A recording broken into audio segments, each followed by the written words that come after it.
मेरे अंदर वो इज़्ज़त फंस गई है। अल्लाह ने मुझे बहुत इज़्ज़त दी, इस मुल्क की पहचान बनी। दुनिया में जहाँ गई लोग मुझे पाकिस्तान के नाम से पहचानते हैं। आज मैं सोचती हूँ कि अब्बा होते या अम्मा होते तो जब मुझे सदर पाकिस्तान ने तमगा दिया था तो सदर इस्लामी जमहूरिया पाकिस्तान ने मोहतरमा ज़ेबा शहनाज को तमगा इम्तियाज़ का एहसास अता किया है। मैं उनको बताती कि आपकी बेटी ने कोई ऐसा गलत काम नहीं किया, बल्कि आज पाकिस्तान में मेरी इज़्ज़त है, पहचान है और मुझे हुकूमत वक्त इतना बड़ा एजाज़ दे रही है, लेकिन वो है ही नहीं। मैं अपना कौन कौन सा रिग्रेट आपको बताऊँ। बहुत सारी चीज़ें अंदर ही टूट फूट होती रहती है, अंदर ही खामोश एक ऐसी दुनिया है जिसमें शोर मचता है, वो मैं ही सुनती हूँ। मैं अपना शोर किसी को भी नहीं सुना सकती।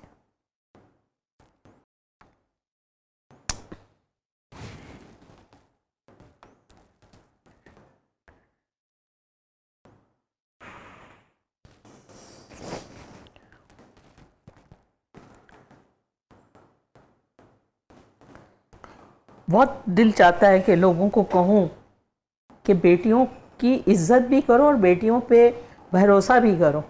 बेटियां बाप के सर की पगड़ी होती हैं।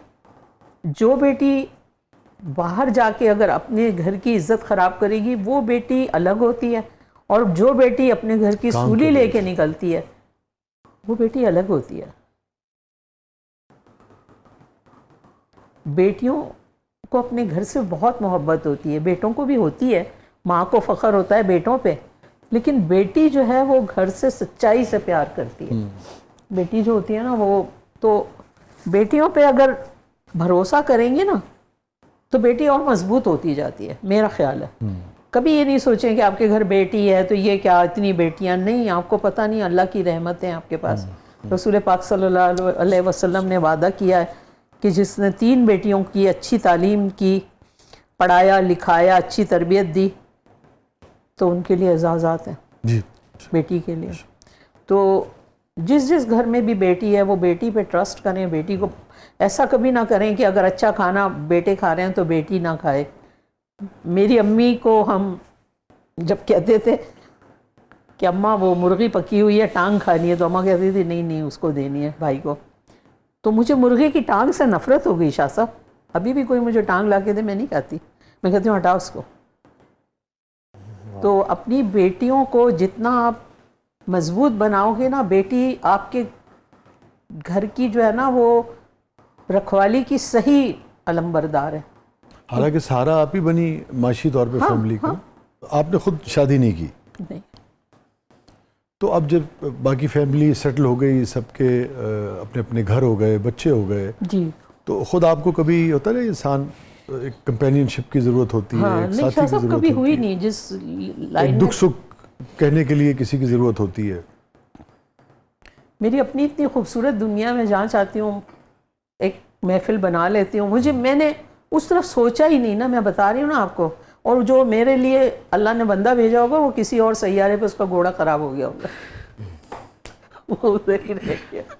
कोई ऐसा मिला ज़िंदगी में जिसको आप चाहती हूँ, आपने सोचा हो कि एक दफ़ा ज़िंदगी में ऐसा लम्हा आया था, कोई ऐसा लगा था कि ये बड़ा साफ़ सुथरा नमाजी और बड़ा जैसा मैं सोचती थी कि कोई बंदा हो जो मुझे अच्छा लगे, तो मैंने सोचा था, लेकिन वो नहीं हो सकी बात। और ये फरमाइए कि मेमोरेबल मोमेंट, सबसे यादगार लम्हा आपकी ज़िंदगी का? दुख का या सुख का? मेरे दुख का लम्हा है मेरी ज़िंदगी में जो आप शेयर, जो मैं भूलती नहीं हूँ। अम्मा की जब हालत लंदन में ख़राब हुई थी और अचानक हुई थी, यानी वो डॉक्टर के पास गई दांत दिखाने और उनको डॉक्टर ने कहा आप तो 12 दिन ज़िंदा रहेंगी, क्योंकि उन्होंने बायोप्सी की तो पता चला उनके यूट्रस में कैंसर है। वो छिड़ गया था। मैं कभी भी कोई कहता है ना बायोप्सी, तो मैं कहती हूँ मत करवाओ। मेरी अम्मी चलती फिरती भागती दौड़ती, एकदम से वो दांत में कुछ नहीं था, उन्होंने कहा बायोप्सी, जो इंग्लैंड में आपको पता है वहाँ पे छोटी छोटी चीज़ों के जो टेस्ट है। हम फ़ौरन भागे, ऐसे ही जहाँ थे खड़े हुए वहीं से निकले, पासपोर्ट उठाया और घर भागे। कितने अर्से पुरानी बात है? 20 साल हो गए इस बार। अच्छा, 20 बरस। 20 साल हो गए। जब हम वहाँ गए तो अम्मा पलंग पे थी और डॉक्टर ने उनसे कह दिया था कि बस 12 दिन। तो मैंने अपनी अम्मी का हाथ पकड़ लिया, मैंने उनसे कहा देखें मेरे से बेवफाई नहीं करना, मुझे छोड़ के आपने नहीं जाना है, क्योंकि मैंने आपकी खातिर जो है हर चीज़ की और अपनी अम्मी को बेटा बन के दिखाया, तो आपने मुझे छोड़ के नहीं जाना है। तो वो मुझे देख के मुस्कुराती रही, कहने लगी कि बेटा कौन माँ होती है जो बेटियों के साथ रहती है, माँ को तो जाना पड़ता है। वो लम्हा मैं नहीं भूलती, जब भी अम्मा को मिस करती हूँ तो मेरे मतलब सोच में अम्मा ही होती है कि अम्मा ने ऐसे क्यों कहा था मुझे, और चली गई वो 12 दिन। वसी भाई, हमने जिस हॉस्पिटल में वो थी ना, हमने खिड़कियों में ऐसे कपड़े लगा दिए थे, पर्दे छुपा दिए थे, क्योंकि बचपन में कहानी सुनी थी, एक इंग्लिश कहानी थी जिसमें कहते हैं कि मौत जो है ना वो सुई बन के भी आ सकती है। तो हमने पूरी कमरे को ऐसा कर दिया था, मैंने पागलों की तरह सब बंद कर दिया था, उनके हॉस्पिटल की जो खिड़की, वो वहाँ से कोई आए, किसी चीज़ में ऐसा नहीं कि मौत आके मेरी अम्मी को ले जाए। मैं बिल्कुल फिर वही एबनॉर्मल सी हो गई थी कि मेरी अम्मी जाए नहीं। लेकिन जो डॉक्टर ने टाइम दिया था, आप यकीन करें, सुबह 8 बजे 12 दिन पूरे हुए, सुबह 8 बजे मेरा एक भाई यहाँ बैठा है, एक भाई यहाँ बैठा है, मैं यहाँ बैठी हूँ, मेरी बहन, और जो मेरा भाई अमेरिका में, हमने उसको बताया ही नहीं। वो बहुत लाडला था अम्मा का, बहुत लाडला था, हमने उसको बताया ही नहीं। मेरा भाई कोई कुरान पढ़ रहा था, कोई आयत पढ़ रहा था, अम्मा देख रही थी, मुस्कुरा रही थी।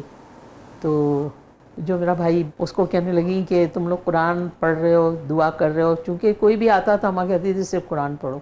12 दिन यही होता रहा। तो उसको कहने लगी तुम बड़े खुशी में गाना गाते हो ना, वो सुनाओ मुझे। अम्मा ने उसको कहा। तो वो अक्सर अपने कमरे में ना वो गाता था एक गाना, चल उड़ जा रे पंछी के अब ये देश हुआ बेगाना।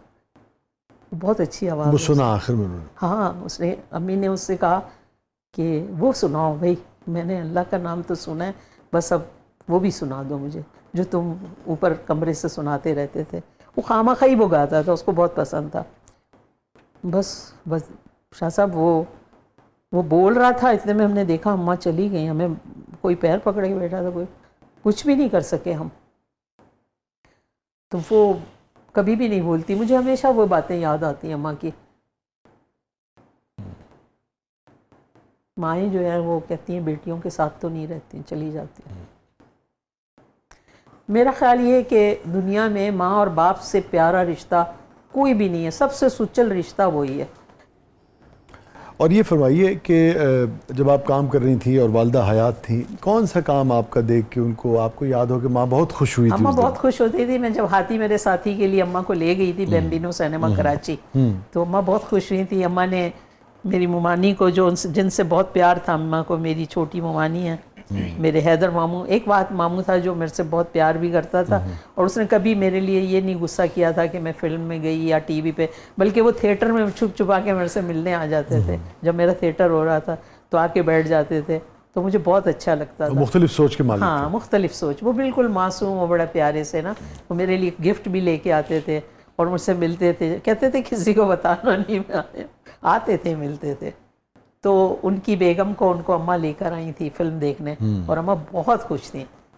मैंने अम्मा से कहा कि आपको अच्छा लग रहा है इतने बड़े स्क्रीन पर मुझे देख के? तो कहती थी हाँ मुझे अच्छा लग रहा है।